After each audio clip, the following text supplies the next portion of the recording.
Jangan lupa like, komen, dan subscribe channel YouTube TVRI Bengkulu dan nyalakan lonceng notifikasinya.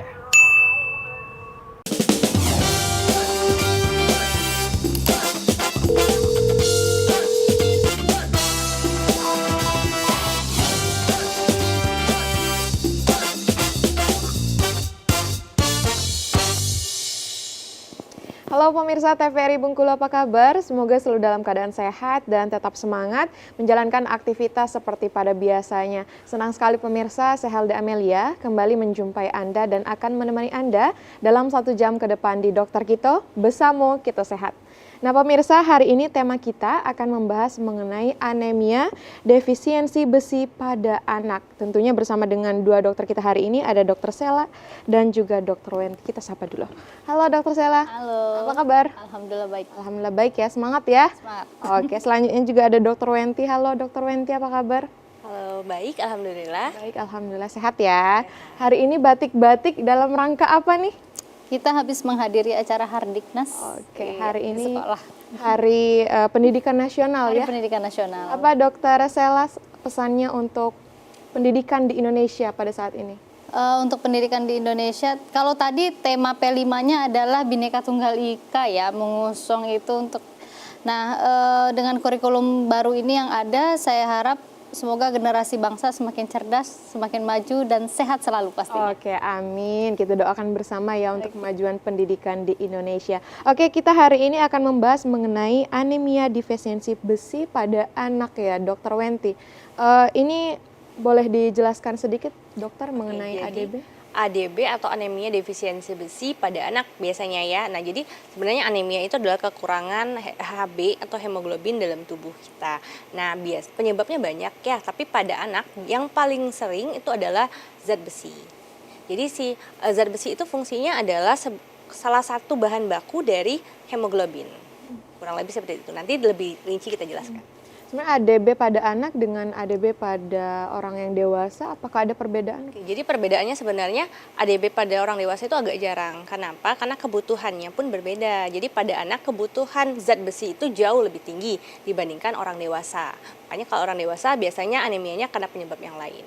Ada faktor lain ya? Iya, benar. Oke, semakin menarik materi kita pada hari ini. Boleh silakan menuju ke materi, Dokter. Oke, kita langsung ya. Jadi anemia defisiensi pada anak nih, anemia defisiensi pada anak. Jadi sebelumnya kita harus tahu dulu nih anemia itu sebenarnya apa ya. Jadi anemia itu adalah kondisi di mana kadar Hb atau hemoglobin dalam tubuh itu di bawah angka normal. Nah, untuk WHO sendiri kalau di 6 sampai 59 bulan atau 5 tahun itu biasanya kurang dari 11 ya. Nah, kalau 5 sampai 11 tahun itu 11,5. 12 sampai 14 tahun kurang dari 12 ya. Kurang lebih seperti itu. Dan pada wanita hamil kurang dari 11 ya. Jadi itu adalah angka Hb yang harus dicapai tubuh. Jika kurang maka dinamakan anemia. Nah, jadi untuk anemia sendiri penyebabnya itu banyak ya. Ada yang karena kurang gizi, defisiensi zat besi tadi, kemudian perdarahan, penyakit kronis bisa, cacingan, obat-obatan, kelainan darah dan gangguan sumsum tulang. Nah, untuk gangguan sumsum tulang dia adalah pabriknya sel darah. Jadi kalau pabriknya terganggu pasti otomatis produksinya pun akan terganggu ya. Nah, tapi pada kesempatan kali ini yang kita bahas adalah defisiensi zat besi yang memang sering terjadi pada anak ya. Nah, sebelumnya kita masuk ke defisiensi besi, kita harus tahu dulu fungsi Hb tadi apa sih? Hemoglobin tadi untuk apa? Jadi hemoglobin itu adalah membawa oksigen ke seluruh tubuh. Kita tahu bahwa tubuh kita semua sel-sel itu membutuhkan oksigen untuk bermetabolisme, bekerja, berfungsi ya. Nah, jadi kalau kita ibaratkan si Hb itu ojeknya nih, ojeknya oksigen. Jadi agar oksigen itu sampai ke seluruh tubuh maka harus diantar. Yang antarnya siapa? Si Hb tadi. Jadi kalau Hb-nya atau ojeknya tadi kurang, maka otomatis oksigen yang beredar ke seluruh tubuh pun akan kurang atau kerjanya akan terhambat, berakibat dengan metabolisme atau fungsi tubuh kita pun akhirnya terganggu ya. Jadi sangat penting ya kerja si ojeknya oksigen tadi. Ojolnya ya, Dokter? Iya benar, ringkasnya seperti itu ya. Karena kalau oksigen itu nggak bisa dia serta-merta datang sendiri ke seluruh tubuh, harus ada yang menemani, mengantar ya. Nah, anemia defisiensi besi di Indonesia. Jadi, kalau berdasarkan penelitian, berdasarkan jurnal-jurnal, 48,9% itu pada ibu hamil. Jadi, selain anak-anak, yang paling sering adalah ibu hamil. Nah, pada ibu hamil ini, perlu kita garis bawahi ya, ibu hamil ini juga berisiko menurunkan anemia defisiensi zat besi pada anaknya. Kenapa? Karena pada trimester ketiga, itu harusnya si ibu hamil tadi akan menyimpan cadangan zat besi untuk anaknya ketika dilahirkan. Jadi 3 bulan terakhir itu adalah tabungan untuk anaknya. Anaknya nanti lahir, zat besinya udah ada nih tabungannya dari 3 bulan terakhir tadi. Nah, kalau anak ibunya saja kekurangan zat besi, otomatis tabungannya pun sedikit. Bahkan mungkin tidak ada. Maka ketika anaknya lahir, akhirnya anaknya juga kekurangan zat besi. Jadi dia seperti lingkaran ya, harus berputar ke sana, ke sana, ke sana, berikatan ya. Nah, 38,5% pada anak di bawah 5 tahun. Dan angka meningkat pada anak berusia 12 sampai 18 tahun. Kenapa meningkat? Pada usia 12 sampai 18 tahun kita tahu itu masa pubertas anak.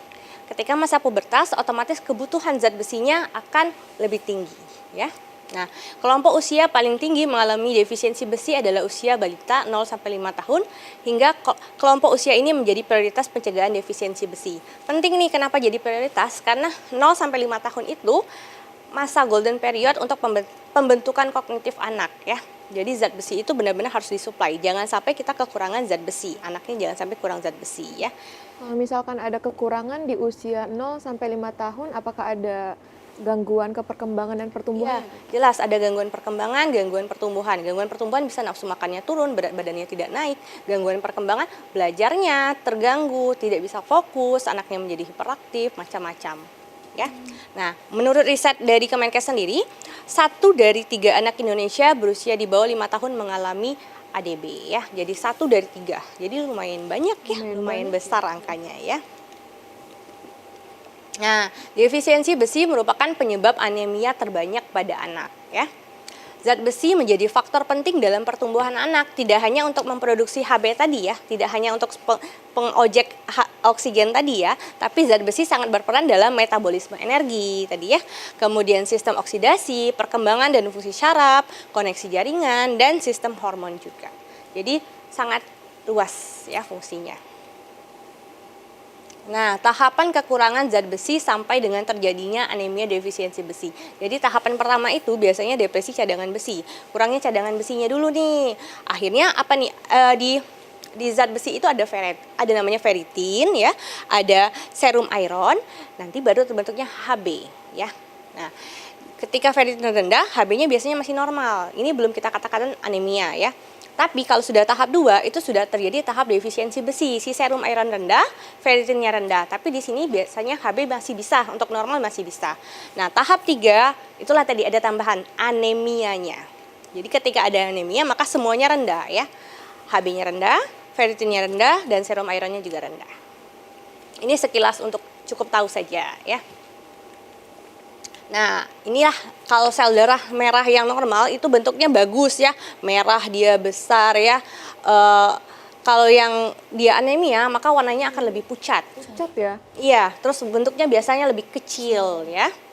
Nah, untuk usia 6 bulan sampai 5 tahun biasanya ferritinnya kurang dari 15, Hb-nya kurang dari 11 tadi ya. Kita di awal tadi anemia itu kurangnya Hb, tadi Hb-nya kurang dari 11. 5 sampai 12 tahun itu ferritinnya kurang dari 15 dan Hb-nya kurang dari 11,5. Naik sedikit ya. Naik sedikit saja ya dokter. Ya. Oke dokter, akan kita lanjutkan setelah jeda pariwara berikut ini. Pemirsa jangan kemana-mana, tetap saksikan Dokter Kito bersama Kito Sehat.